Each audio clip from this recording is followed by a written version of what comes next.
Have you ever felt like the favor on your life made you a target? Like your biggest dreams attracted your biggest critics? If so, you're in the right place, because today we're diving into one of the most powerful stories ever told, the story of a young dreamer named Joseph. Imagine ancient Canaan, a land of rolling hills and dusty paths. Here lived a young man, barely a teenager, named Joseph. He wasn't just any son, he was the favorite, and his father, Jacob, had given him a stunning coat of many colors. It was more than just a piece of clothing, it was a vibrant symbol of love and distinction. In a family of 12 sons, this favor made Joseph stand out. And when you stand out, you often stand alone. His brothers, seasoned shepherds with hands calloused by work and hearts hardened by the sun, watched him from a distance. Their faces weren't filled with brotherly affection. Instead, you could see the shadows of envy creeping in, twisting their expressions into masks of resentment. They saw the coat, they saw their father's smile directed at Joseph, and a bitter seed of jealousy was planted in their hearts. One evening, under a vast, star-dusted sky, Joseph, full of the innocent confidence of youth, decided to share his dreams. And these weren't just any dreams. He told them, "Listen to this dream I had. We were binding sheaves of grain out in the field, when suddenly my sheaf rose and stood upright, while your sheaves gathered around mine and bowed down to it." You can just picture the scene. The crackling of a campfire, the silence of the night, and then, this. His brothers exchanged dark, resentful glances. Bow down to him. Their little brother. The audacity. The arrogance. The idea was infuriating. But Joseph wasn't done. He had another dream, even grander than the first. "Then I had another dream," he said, his eyes probably wide with wonder, "and this time the sun and moon and 11 stars were bowing down to me." This time, even his father rebuked him, asking, "Will your mother and I and your brothers actually come and bow down to the ground before you?" But while his father pondered these things, his brother's jealousy intensified, festering into something much darker. This brings us to our first powerful lesson: favor can attract jealousy. When you are blessed, when you carry a unique calling, not everyone will celebrate you. In fact, the very thing that makes you special can make others uncomfortable, insecure, or even hostile. It's a hard truth, but an important one to grasp. The mood among the brothers shifted. The open resentment turned to quiet, venomous whispers. They started to plot. Their jealousy had grown into a monstrous thing, demanding to be fed. The opportunity came when Jacob sent Joseph to check on his brothers as they were grazing their flocks far from home. Seeing him approach in the distance, wearing that coat, that symbol of everything they despised, they saw their chance. "Here comes the dreamer," they sneered. "Let's kill him and throw him into one of these cisterns."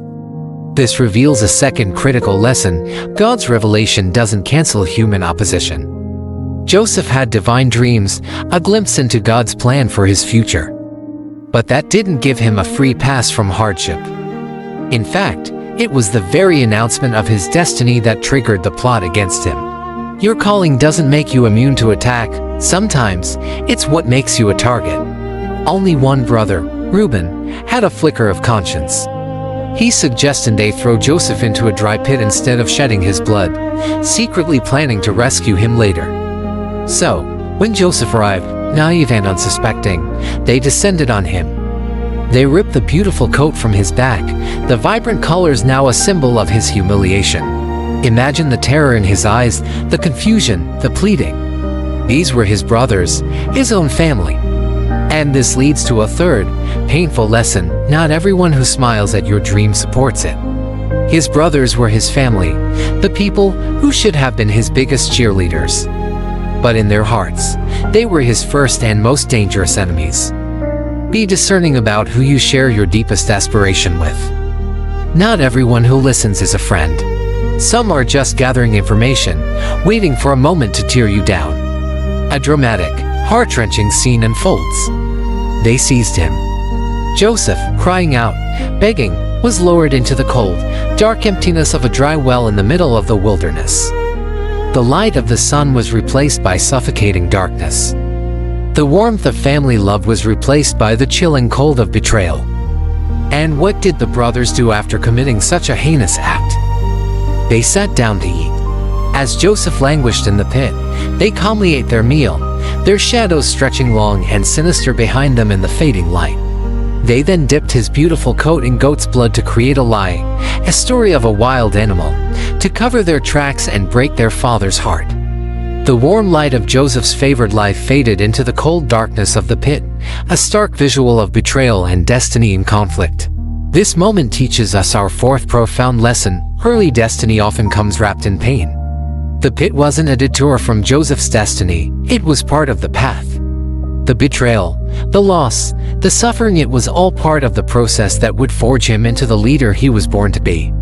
Sometimes, your greatest purpose is found on the other side of your deepest pain. The pit is not the end, it's a crucible. So there he was. A boy with a divine dream, now at the bottom of a pit, sold out by his own flesh and blood. It looks like the end. It looks like failure. It looks like his dreams have died. But here's the secret. The pit was not his grave. It was a doorway. Joseph's journey was far from over. In fact, it had just begun. From the darkness of that pit, he would be lifted out, not to freedom, but to be sold into slavery in a foreign land. Another layer of hardship, another test of faith. His story is a testament to the fact that even in our darkest moments, when we feel abandoned and betrayed, a greater plan is at work. What do you do when the people you trust throw you into a pit? How do you hold on to a dream when your reality is a nightmare? Joseph's story challenges us to look beyond our immediate circumstances and trust that there is a purpose even in our pain. His journey from the pit to a foreign land is where the story truly takes off, where his character is tested and his faith is refined. We're going to leave it there for today, on the edge of this dramatic cliffhanger. Joseph is in the pit, but his story is just getting started.